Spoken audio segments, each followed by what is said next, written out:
सभी को नमस्कार। मैं रमन शर्मा आप सभी का अपने YouTube चैनल पर स्वागत करता हूं। अगर आप इस चैनल पर नए हैं तो चैनल को सब्सक्राइब करें, वीडियोस को लाइक, कमेंट और शेयर करें। आज हम चालुक्य साम्राज्य के बारे में पढ़ेंगे। समय को ज़्यादा खराब न करते हुए आगे बढ़ते हैं।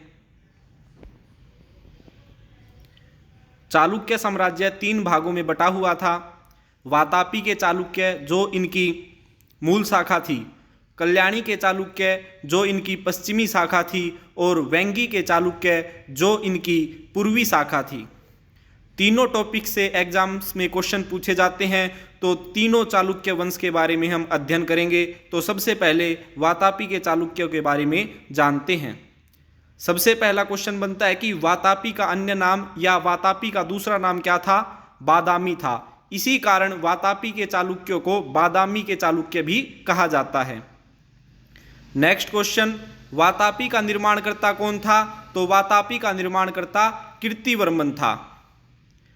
वातापी के चालुक्य वंश का संस्थापक कौन था? जयसिंह था। और जो ये वातापी के चालुक्य थे ये पहले कदंब शासकों के सामंत थे। नेक्स्ट क्वेश्चन, वातापी के चालुक्य वंश का वास्तविक संस्थापक कौन था? पुलकेशिन प्रथम। अगर ये पूछा जाए कि वातापी के चालुक्य वंश का संस्थापक कौन था, जयसिंह आपका आंसर होगा। और ये पूछा जाए कि वातापी के चालुक्य वंश का वास्तविक संस्थापक कौन था, तो आपका आंसर पुलकेशिन प्रथम होगा। नेक्स्ट क्वेश्चन की तरफ बढ़ते हैं। चालुक्य शासक कीर्तिवर्मन प्रथम ने गोवा को जीतकर उसका नाम खेतद्वीप रखा। तो क्वेश्चन पूछ सकता है कि किस चालुक्य शासक ने गोवा को जीता? तो कीर्तिवर्मन प्रथम ने जीता था। फिर पूछ सकता है कि चालुक्य शासक कीर्तिवर्मन प्रथम ने गोवा को जीतकर उसका नाम क्या रखा? खेतद्वीप रखा। नेक्स्ट क्वेश्चन, पुलकेशिन द्वितीय 610 ईस्वी में अपने चाचा मंगलेश को हराकर शासक बना। तो क्वेश्चन पूछ सकता है कि पुलकेशिन द्वितीय कब राजा बना? 610 ईस्वी में राजा बना। फिर पूछ सकता है कि पुलकेशिन द्वितीय का संरक्षक कौन था? तो उसका चाचा मंगलेश था, जिसे हराकर पुलकेशिन द्वितीय राजा बना था। नेक्स्ट क्वेश्चन की तरफ बढ़ते हैं। जिनेंद्र का मेघुती मंदिर पुलकेशिन द्वितीय ने बनवाया। तो क्वेश्चन पूछ सकता है कि किस शासक ने जिनेंद्र का मेघुती मंदिर बनवाया? तो पुलकेशिन द्वितीय ने बनवाया। नेक्स्ट क्वेश्चन, पुलकेशिन द्वितीय ने हर्षवर्धन को नर्मदा नदी के तट पर हराया। तो क्वेश्चन पूछ सकता है कि नर्मदा नदी के तट पर किन दो राजाओं के बीच युद्ध हुआ? पुलकेशिन द्वितीय और हर्षवर्धन के बीच हुआ था। फिर पूछ सकता है कि हर्षवर्धन का संबंध किस वंश से है? वर्धन वंश या पुष्यभूति वंश से है, जिसे हम पहले पढ़ चुके हैं।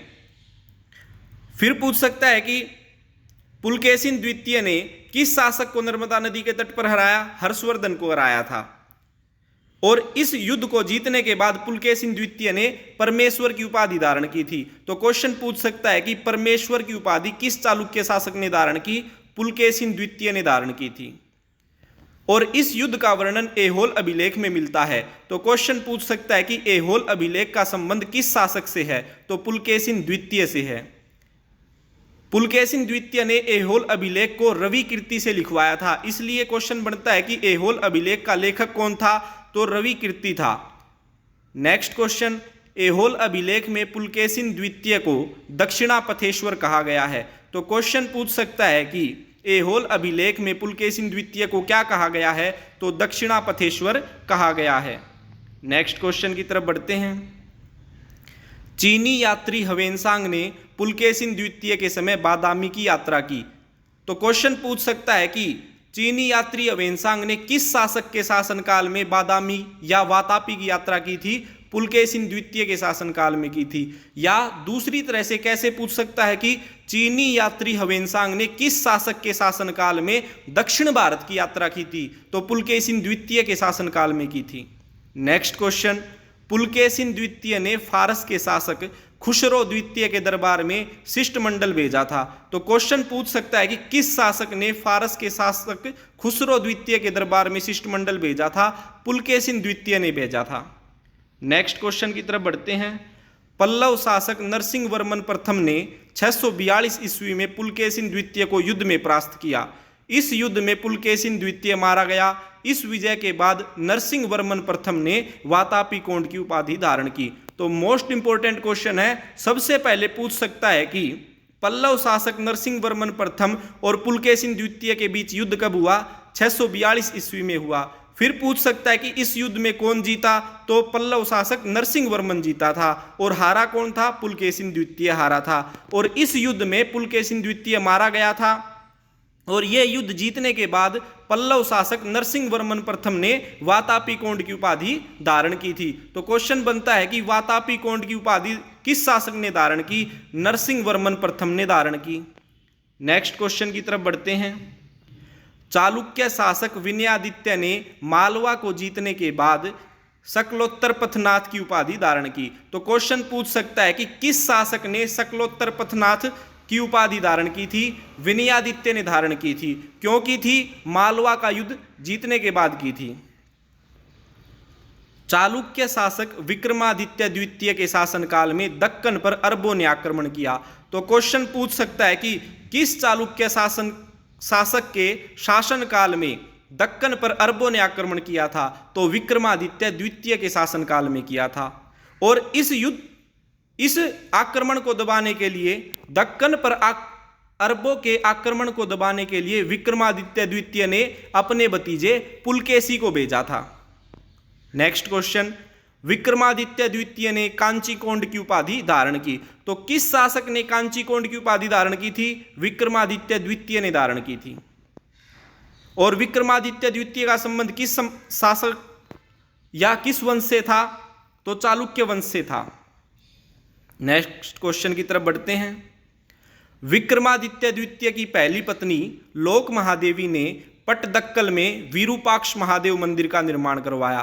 तो क्वेश्चन पूछ सकता है कि विरूपाक्ष महादेव मंदिर का निर्माण किसने करवाया? विक्रमादित्य द्वितीय की पत्नी लोक महादेवी ने करवाया था।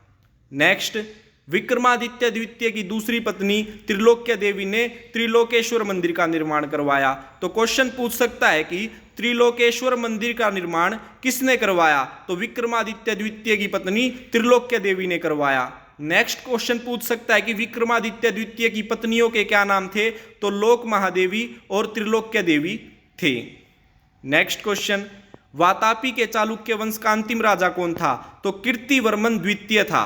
और वातापी के चालुक्य वंश के अंतिम राजा कीर्तिवर्मन द्वितीय को उसके सामंत दंती दुर्ग ने हराकर राष्ट्रकूट वंश की स्थापना की थी। तो क्वेश्चन पूछ सकता है कि वातापी के चालुक्य वंश का अंत किसने किया? उनके सामंत दंती दुर्ग ने किया। फिर पूछ सकता है कि राष्ट्रकूट वंश का संस्थापक कौन था? दंती दुर्ग था।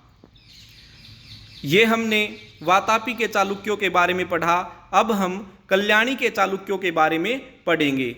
तो सबसे पहले क्वेश्चन बनता है कि कल्याणी के चालुक्य प्रारंभ में राष्ट्रकूट शासकों के सामंत थे। तो कल्याणी के चालुक्य प्रारंभ में किसके सामंत थे? राष्ट्रकूट शासकों के सामंत थे। नेक्स्ट क्वेश्चन, कल्याणी के चालुक्य की राजधानी क्या थी? तो मान्यखेट कल्याणी के चालुक्यों की राजधानी थी। फिर क्वेश्चन बनता है, कल्याणी के चालुक्य वंश का संस्थापक कौन था? तो तेल्लप द्वितीय था। और तेल्लप द्वितीय ने परमार नरेश मूंज को पराजित किया था। तो क्वेश्चन बन सकता है कि परमार नरेश मूंज को किस चालुक्य शासक ने हराया? तेल्लप द्वितीय ने हराया था। नेक्स्ट क्वेश्चन, सोमेश्वर प्रथम ने मान्यखेट से राजधानी बदलकर कल्याणी को अपनी राजधानी बनाया।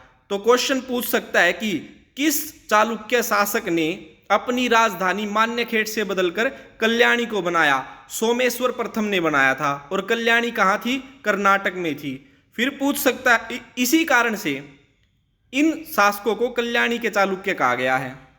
नेक्स्ट क्वेश्चन की तरफ बढ़ते हैं।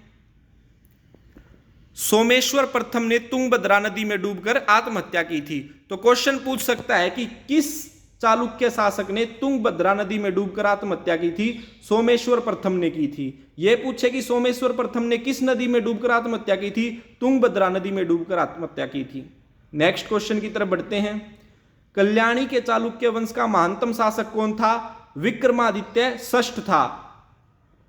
और विक्रमादित्य षष्ठ ने चालुक्य विक्रम संवत का प्रारंभ 1076 ईस्वी में किया था। तो क्वेश्चन पूछ सकता है कि चालुक्य विक्रम संवत किसने प्रारंभ किया?